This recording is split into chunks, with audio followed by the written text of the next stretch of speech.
పక్షపాతి కాదని, యేసుక్రీస్తు అందరికీ ప్రభు అని తెలియచేయడానికి మీ మధ్యకు రావడం జరిగింది. మరి ప్రార్థన చేసుకుని మరి దినము 10 నిమిషాలు దేవుని వాక్యాన్ని మనము ధ్యానం చేద్దాం. మన మధ్యలో ఉన్న సహోదరుడు మరి ప్రభాకర్ గారు వచ్చి ముందుకొచ్చి ప్రార్థన చేసిన తర్వాత వాక్య పరిచర్యను మనము ముందుకు వెళ్దాం.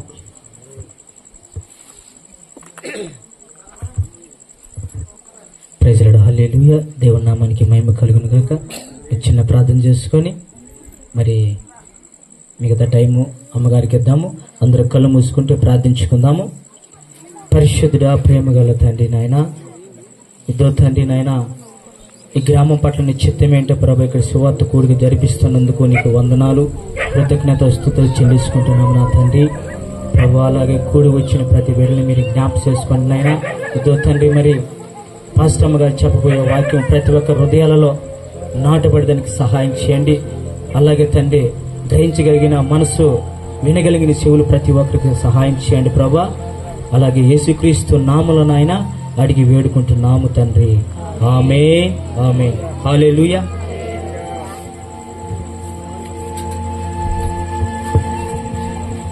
క్రీస్తునందు దేవుని బిడ్డలారా, మరి వాతావరణం మనం అనుకూలం లేనప్పటికీ కూడా మీరందరూ ఎంతో శ్రద్ధగా దేవుని సన్నిధిలో కూర్చొని ఉన్నారు. మరి ప్రత్యేకమైనటువంటి వందనాలు తెలియజేస్తూ ఉన్నాను. మరి ఈ సమయంలో కొద్ది నిమిషాలు దేవుని వాక్యాన్ని మనము ధ్యానం చేద్దాం. మత్తయి సువార్త 11వ అధ్యాయము 28వ వచనాన్ని చదువుకుందాం. మత్తయి సువార్త 11వ అధ్యాయము 28వ వచనాన్ని చదువుకుందాం. ప్రయాసపడి భారము మోయిచున్న సమస్త జనులారా, నా యొద్దకు రండి, నేను మీకు విశ్రాంతి కలుగజేతును. నేను సాత్వికుడను, దీన మనస్సు కలవాడను గనుక మీ మీద నా కాడు ఎత్తుకొని నా యొద్ద నేర్చుకొనుడి. చాలు.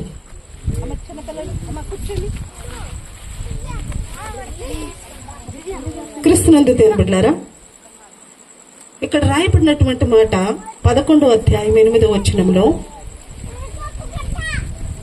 ప్రభువు చెప్తున్నటువంటి మాట, ప్రవక్తలో సువార్తికులో చెప్పినటువంటి మాట కాదు ఇది. ప్రభువే అక్కడ ఉన్నటువంటి వారిని ఉద్దేశించి ప్రభు చెప్తున్న మాట ఏంటంటే, ప్రయాసపడి భారము మోయిచున్న సమస్త జనులారా, నా యొద్దకు రండి.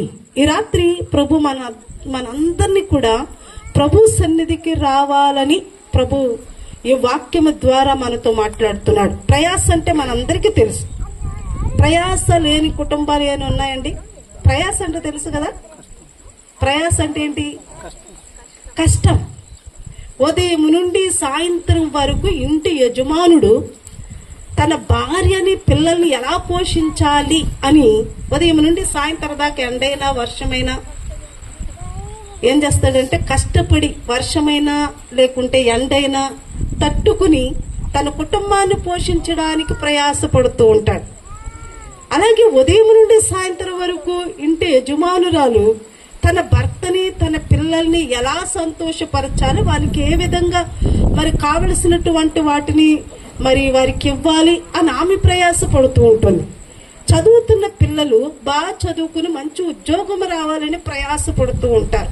ప్రయాసలు చాలా రకాలైనప్పటికీ ఒక్కొక్కరికి ఒక్కొక్క రకమైనటువంటి కష్టాలు, మరి ప్రయాసతో మానవ జీవితము ముందుకు కొనసాగుతుంది. అయితే రాత్రి ప్రభు అంటున్నాడు, ప్రయాసపడి భారం మోస్తున్న సమస్త జనులారా, నా యొద్దకు రండి. అంటే మీరు కష్టపడకుండా నా యొద్దకు రమ్మని కాదు. ప్రభు చెప్తున్న ప్రయాస ఇది కాదు. మనము హృదయములో ఉన్న భారాన్ని, హృదయములో మనకు ఒక ప్రయాస ఉంది. ఎవరితో చెప్పుకోలేని సమస్యలు ఒక్కొక్కరిని ఒక్కొక్క విధంగా, కుటుంబంలో కానీ వ్యక్తిగత జీవితంలో కానీ మనకు చాలా కష్టాలు హృదయంలో దాచుకుని ఉంటాం.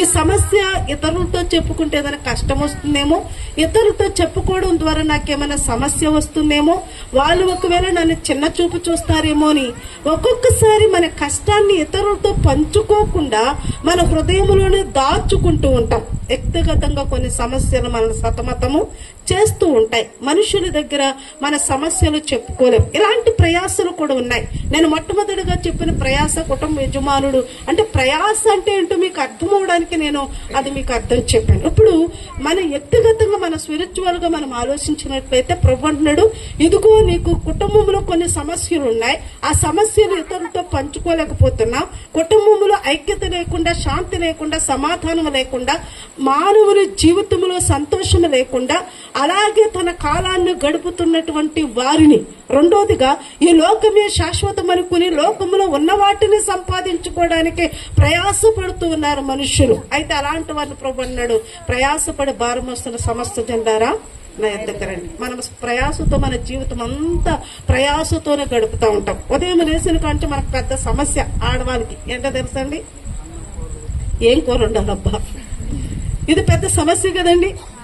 మనకు చాలా సమస్య ఇది. ఈరోజు ఎన్ని రకాలు మనకి కూరగాయలు ఇంట్లో ఉన్నప్పటికీ కూడా పెద్ద సమస్య ఏంటంటే, పెద్ద ఆలోచన ఏంటంటే, మనం అనుకుంటూ ఉంటే ఏం కూర చేయాలి, అక్కడి నుంచి ప్రారంభమవుతుంది మన ప్రయాస. ఉదయం నుండి సాయంత్రం ఈ ప్రయాస వల్ల మనకు వచ్చే లాభం ఏమీ లేదు. ఈ లోకంలో మనమందరము జీవించేది కొంతకాలమే. వాక్యము సెలవిస్తా ఉంది. కీర్తనకారుడు అంటున్నాడు 90వ కీర్తనలో, ఆయన అంటున్న మాట ఏంటంటే, నరుడు ఆయుష్ 70 సంవత్సరాలు, అధిక బలం ఉంటే ఎన్ని సంవత్సరాలు అంటండి, 80 సంవత్సరాలు. అది కూడా ప్రయాసే, అది కూడా మనం ఆయాసతోనూ మన జీవితాన్ని గడుపుతూ ఉంటాం. అయితే ప్రభు అంటున్నాడు, ఈ లోకంలో మనం ఉండేది ఒక 70-60 సంవత్సరాలు, అంతకాలం కూడా బ్రతుకుతామని కూడా మనకి గ్యారంటీ కూడా లేదు. తల్లి గర్భంలో పడినది మొదలుకొని మనము ఎప్పుడు చనిపోతామో కూడా తెలియనటువంటి పరిస్థితుల్లో మనం ఉన్నప్పుడు ప్రభు అంటున్నాడు, ఈ లోకములో ఉన్నప్పుడే, శరీరముతో ఉన్నప్పుడే, ఇదిగో ఈ లోక ప్రయాస అంతటిని విడిచిపెట్టి నీవు మరి ఒక జీవితం నీకు ప్రారంభమవుతుంది. నిన్ను సృష్టించిన దేవునికి నీ ఆత్మను అప్పగించవలసిన పరిస్థితి ఉంది. ఆ ఆత్మను అప్పగించే దేవుని దృష్టిలో నీవు పరిశుద్ధంగా నడుచుకున్నట్లయితే నువ్వు పరలోక రాజ్యములు ఏం తీసుకుంటావో తెలుసండి, నీ ప్రయాసకి ప్రతిఫలముగా పరలోకములో నీవేం చేస్తావంట, నెమ్మది, విశ్రాంతిని పొందుతావు. ఈ లోకంలో మనకి విశ్రాంతి ఉండదు. ఈ లోకంలో మనకి విశ్రాంతి ఉందండి? ఉండదు. తండ్రి తన పిల్లల కోసం ఉదయం నుండి సాయంత్రానికి తన కష్టాన్ని వారికి పెట్టుబడిగా పెట్టి తన చెమటను రక్తంగా మార్చి పిల్లల్ని చదివిస్తే పిల్లలు ప్రయోజకులే, పెద్దవారి తల్లిదండ్రులకి ఏం కూడా సహాయం చేయలేని పరిస్థితులు అలాంటి దినాల్లో మనము ఉన్నాము. అయితే ఈ లోకములో బంధాలు, బాంధవ్యాలు అన్నీ కూడా తాత్కాలికమైనవే. మన ఆత్మీయ తాత్కాలికమైనది, మన ఆత్మకే గ్యారంటీ లేదని ఇప్పుడు వాక్యము ద్వారా మనం నేర్చుకుంటూ వస్తున్నాం. అయితే శరీరంతో ఉండగానే ఈ లోక ప్రయాసలన్నిటినీ కూడా మనకేది ఎంతవరకు అవసరమో ప్రయాసపడుతూ మనము దేవుని సన్నిధిలో ఏమి ప్రయాసపడాలి, ఏమి నేర్చుకోవాలి, దేవుని సన్నిధిలో ప్రయాసపడితే ఆ ప్రయాసకు తగ్గట్టు ప్రతిఫలమును ఎక్కడ పొందుతామన్నదే కొన్ని మాటలు ఈ దినం మీతో చెప్పాలని నేను ఇష్టపడుతున్నాను. మనం ప్రయాసపడుతున్నాం, ఒక్కొక్కసారి మన ప్రయాసకు ప్రతిఫలం ఉండట్లేదు. లోకరీతిగా ఉదయం నుండి సాయంత్రం దాకా కష్టపడి, ఇదిగో నేను 500 తెచ్చుకున్నాను, 600 తెచ్చుకున్నాను, ఇంటికెళ్ళి వీటిని దాచుకోవాలి, బ్యాంకులు వేసుకోవాలి, ఇల్లు కట్టుకోవాలి, లేదంటే పొలాలు కొనుక్కోవాలంత ఆశపడుతున్నాము. కానీ తెచ్చుకున్న వాటిని సిల్లు సంచలేసినట్లుగా మనం ఏం చేస్తున్నామంటే, ఒక్కొక్కసారి మనం తెచ్చింది కొంచెమైనా సరే దాన్ని ఇంకా రెట్టింపు ఖర్చు మనకు కనిపించి ఒక్కొక్కసారి మన కష్టమంతా కూడా వృధా అయిపోతుంది. ఈ లోకంలో మనము ఒకవేళ బ్రతకడానికి అన్న అవసరమైనప్పటికీ కూడా ఈ లోక యాత్ర ముగించుకొని మనము మరి లోకాన్ని విడిచినప్పుడు అసలు ఏమి జరుగుతుంది అన్నది దినాన్ని మనం జ్ఞాపకం చేసుకోవాలి. చాలా మందికి ఆలోచన లేదు. ఇదిగో మనం ఈ లోకంలో ఇంతవరకు బ్రతికాం, ఈ బ్రతికిన కాలంలో ఒకవేళ మనము బ్రతికిన కాలంలో ఒకవేళ మనము సంతోషంగా సమాధానంగా తిని త్రాగి సంతోషపడితే ఇంకా తర్వాత జీవితం లేదని చాలా మంది చెప్తున్నప్పటికీ కూడా వాక్యం మాత్రం ఏమని చెప్తుందంటే, ఇదిగో నువ్వు జీవించిన తర్వాత, ఈ లోకయాత్ర ముగించుకున్న తర్వాత నువ్వు ఎక్కడ ఉంటావో తెలుసా? పరలోకములో ప్రభుతో కూడా ఉంటాం. ఈ ప్రార్థనలు, ఉపవాసాలు అన్ని కూడా ఎందుకో తెలుసండి, మనం చనిపోయినా ఎవరితో ఉండాలని? మన ప్రయాస ఏంటి, మన నిరీక్షణ ఏంటి, మన విశ్వాసం ఏంటి? ప్రభువుతో కలిసి పరలోక రాజ్యంలో ఉండాలన్నది ప్రభు యొక్క ఉద్దేశం. అయితే ఈ లోకములో ఉండగానే ఈ వీటి కోసమే పరిగెడుతున్నాం. మా ప్రయాస అంతా దీనికోసమే. మనము మన శరీరంలోని శక్తి, బలము, జ్ఞానాన్ని అంతటినీ కూడా ఈ లోకములో ఏదో సంపాదించుకోవాలని ప్రయాసపడుతూ పరిగెడుతున్నామే. కానీ ఒకవేళ నేను చనిపోయిన తర్వాత ఎక్కడికి వెళ్తానని ఏదైనా కూడా మనము ప్రశ్నించుకోలేదు. ఎప్పుడైనా ప్రశ్నించుకున్నామండి మనం? చనిపోతే నా జీవితం ఏంటి? నేను మన ఒక బుక్ లో చదివాను, చనిపోయిన తర్వాత అసలు స్టోరీ స్టార్ట్ అవుతుంది అంటే, అసలు లైఫ్ స్టార్ట్ అవుతుంది ఎప్పుడో తెలుసు అంటండి. ఎందుకంటే మనం ఒకవేళ మన ఆయుష్కాలం ఎంత ఉందో మనకు తెలియదు. కానీ ఒకవేళ ఈ లోకయాత్ర ముగించుకున్న తర్వాత మనం ఎక్కడుంటాము? తండ్రితో, ప్రభుతో, పరలోక రాజ్యములో యుగ యుగాలు ఉంటాం. కానీ ఈ లోకములో ఎంతకాలం ఉంటాము?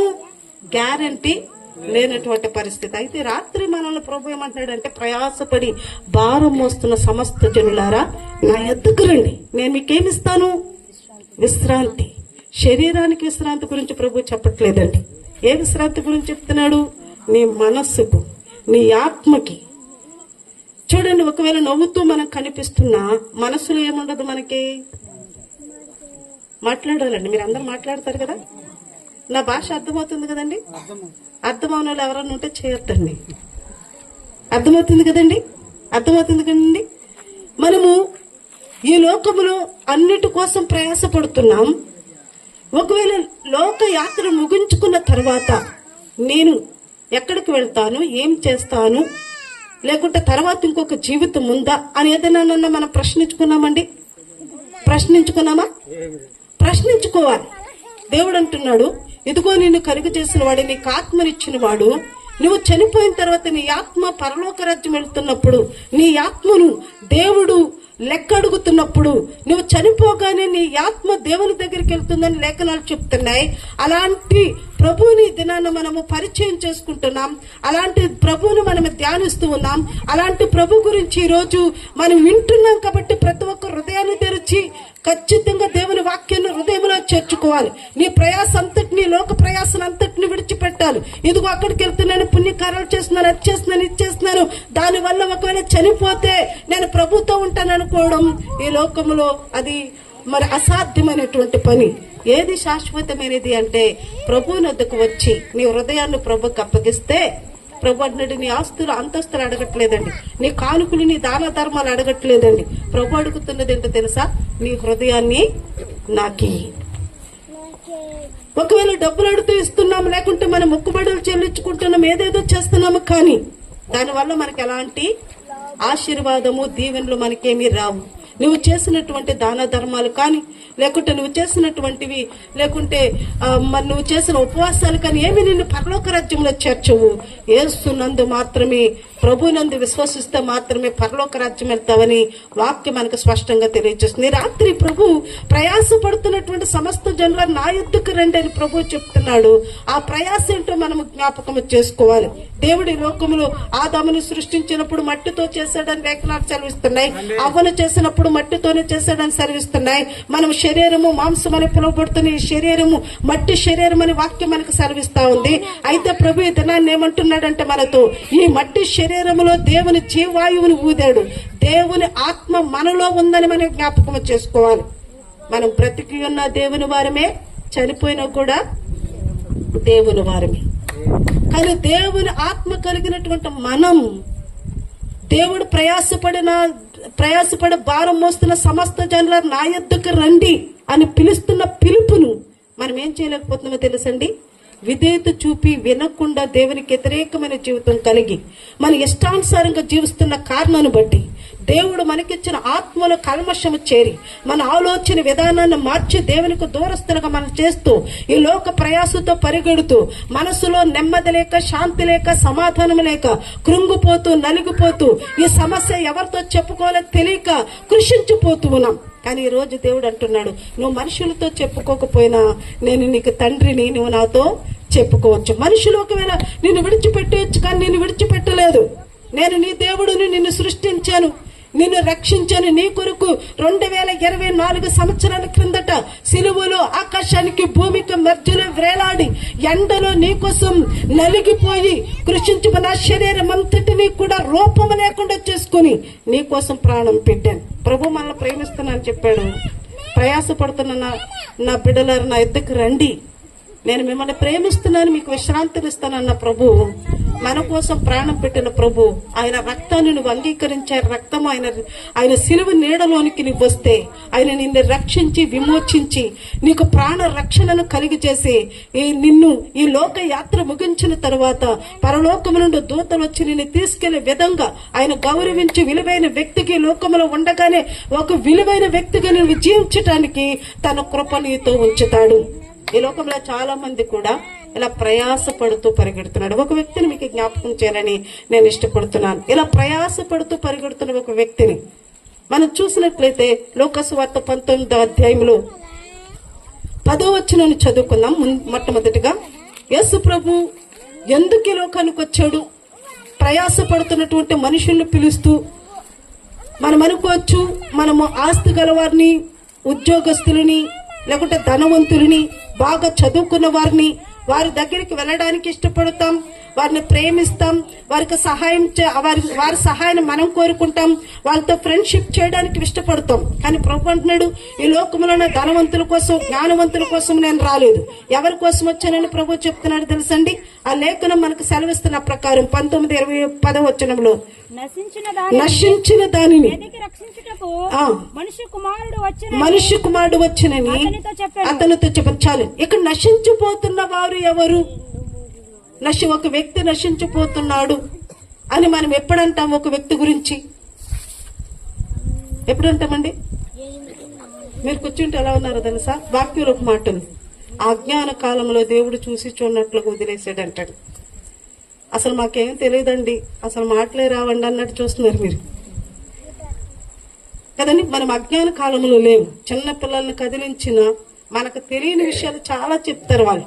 ఈ జనరేషన్ లేకుంటే ఇప్పుడున్నటువంటి టెక్నాలజీని బట్టి మనుషులు చాలా విజ్ఞానాన్ని మనుషులు పొందుకుని ఉన్నారు. కాబట్టి ప్రతి ఒక్కరికి మాట్లాడడం వచ్చు, చాలా బాగా ఆలోచించడం కూడా వచ్చు. దాని గురించి మీరు మాట్లాడడం కూడా ప్రారంభించండి. నేను అడిగినప్పుడు మీరు ఒక్కొక్కసారి రిప్లై ఇస్తూ ఉంటే నాకేమొస్తుందో తెలుసండి, సప్లై అందుతూ ఉంటుంది. ఇంకా మాట్లాడాలి, హుషారుగా మాట్లాడాలని అనిపిస్తూ ఉంటుంది. మనం జ్ఞాపకం చేసుకుంటాం, నశించిపోతున్నాడు, ఈ వ్యక్తి నశించిపోయాడు అని మనం ఎప్పుడు చెప్తాం ఒక వ్యక్తి గురించి? అమ్మా, ఒక వ్యక్తి నశించిపోయాడు. నశించిపోవడం అంటే తెలుసండి, పాడైపోవడం. ఒక వ్యక్తి నశించిపోయాడు, పాడైపోయాడు అని ఎప్పుడు చెప్తాం ఒక వ్యక్తి గురించి? మీకు తెలియదండి. చాలా మంది కుటుంబ సమస్యలతో సతమతమైపోయి త్రాగుడికి అలవాటు అయిపోతున్నారు. లేకుంటే కుటుంబంలో ఉన్న పరిస్థితులు వారిని అనాలోచనలోనికి తీసుకెళ్లిపోయి అక్కడక్కడికి వారిని దారి తప్పి తిరిగేటట్లుగా చేసేస్తూ ఉంది. ఇలాంటి పరిస్థితుల్లో మనుషులు ఏమైపోతున్నారంటే పాడైపోతున్నారు, నశించిపోతూ ఉన్నారు, దారి తప్పి తిరుగుతూ ఉన్నారు. ఎవరు నన్ను ఆదరిస్తారు, ఎవరు నన్ను వాదారుస్తారు, ఎవరు నన్ను బలపరుస్తారు, ఎవరు నాకు నెమ్మదినిస్తారు, ఎక్కడ నాకు సంతోషం దొరుకుతుంది, ఎక్కడ నాకు సమాధానం దొరుకుతుందని మనుషులు ఎదుగుతూ ఉన్నారు. ఒకవేళ మనకి అలాంటి అవసరం లేదేమో, లేకుంటే ఉన్నప్పటికీ కూడా హృదయంలోనే బాధను దాచుకుని ఎవరితో చెప్పాలో అర్థం కాక మనలోనే దాచుకుంటూ ఉన్నామేమో.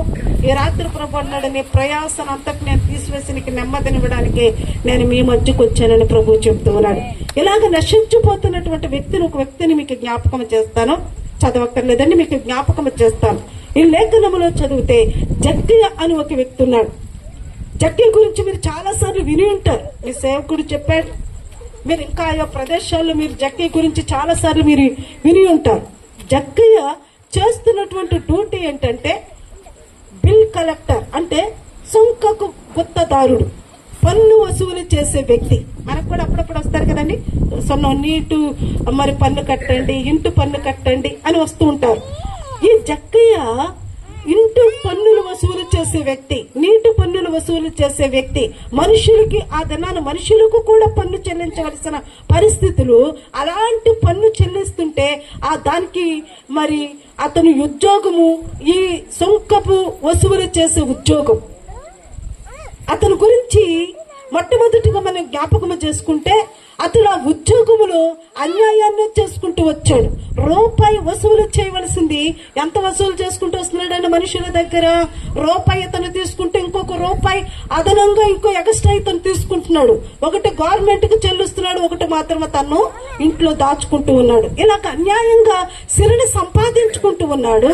అతని ఉద్దేశం ఏంటంటే ఈ లోక ప్రయాసతో నేను ప్రయాసపడి నా ఇంటిని లేకుంటే సమాజంలో నేను చాలా ధనవంతుడుగా ఉండాలి, నా బిడ్డలను ప్రయోజకులు చేయాలి, నాకేది కొదువు లేకుండా అంతస్తుల బిల్డింగులు కట్టుకుని ఈ లోకంలో లగ్జరీగా బ్రతకాలని ఆలోచన కలిగి ఉన్నాడు. అదే ఉద్దేశ ప్రకారము అతను చాలా ఆస్తులు సమకూర్చుకున్నాడు, చాలా ధనవంతుడిగా పేరు ప్రఖ్యాతలు తెచ్చుకున్నాడు, చాలా అతను సొమ్ము సంపాదించుకున్నాడు. సొమ్ము సంపాదించుకున్నంత మాత్రాన నెమ్మది ఉంటదంటే కాదండి. డబ్బు ఉండొచ్చు కానీ మనసులో నెమ్మది ఉండదు. ఇల్లులు ఉండొచ్చు కానీ మనసులో సంతోషం ఉండదు. ఎక్కువ మంది మనుషుల్లో మనం జీవిస్తున్నప్పటికీ కూడా ఏదో పోగొట్టుకున్నట్లుగా ఒక్కొక్కసారి కృంగిపోయే పరిస్థితులు చాలా మంది కలిగి ఉంటారు. పగలే చీకటిలాగా అనుభవిస్తూ హృదయంలో కృంగిపోయే పరిస్థితులు కలిగి ఉంటారు కొంతమంది. ఈ జక్కయ్య పరిస్థితి కూడా ఎలా వచ్చిందో తెలుసండి. అతడికి ఏమీ లేనప్పుడు భార్య పిల్లలు ఎంతో సంతోషంగా అతనితో ఉన్నారు. అతనితో చక్కగా వండుకున్న అన్నమే పిల్లలు అతను కలిసి కూర్చుని తిన్నారు. దేవుని వాక్యం చెప్తుంది, భోజన బల్ల చుట్టూని పిల్లలు ఒలివ మొక్కల వలె ఉంటారంటే అతనికి ఏమీ లేనప్పుడు భార్యతోనూ పిల్లలతోనూ ఉన్న దాంట్లోనే సంతోషంగా జీవించాడు.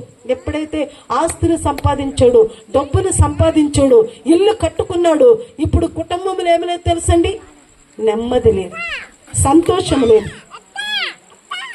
నెమ్మది లేదు, సంతోషము లేదు. మనం అనుకుంటాం అది చాలా అదృష్టవంతులండి, మంచి ఇల్లులు కట్టుకున్నారు, కారులో చక్కగా లగ్జరీగా తిరుగుతున్నారు. మనం మనుషులు చూస్తాం కానీ వారి ఇంట్లో ఉన్న పరిస్థితులు ఒక్కొక్కసారి చూడం.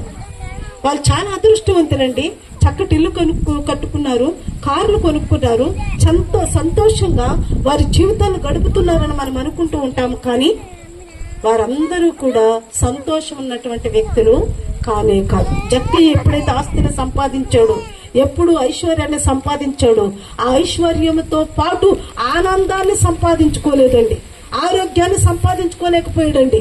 మనసులో నెమ్మది లేని పరిస్థితుల్లో అప్పుడు అంతకుముందు డ్యూటీ అయిపోగానే ఇంటికి వెళ్ళిపోయేవాడు. ఇప్పుడు ఏం చేస్తున్నాడు తెలుసండి? డ్యూటీ అయిపోగానే ఇంటికి వెళ్ళట్లేదు, ఒక స్థలంలో ఎక్కడన్నా కూర్చుంటున్నాడు. ఎందుకంటే ఇంటిలో ఏమి లేదు తెలుసా? నెమ్మది లేదు, సంతోషము లేదు, సమాధానము లేదు, భార్య భర్తల మధ్య ఐక్యత లేదు, పిల్లలు తండ్రి మధ్య ఐక్యత లేదు.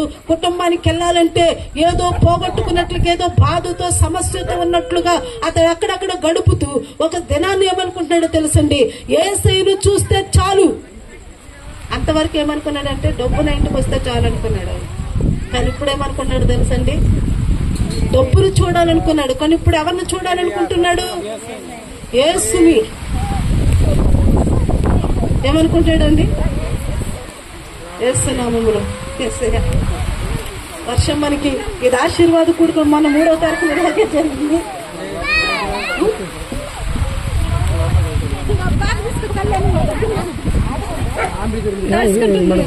బాక్స్ అన్నా కొట్టు చేయొచ్చు. వెనక సార్లు కదా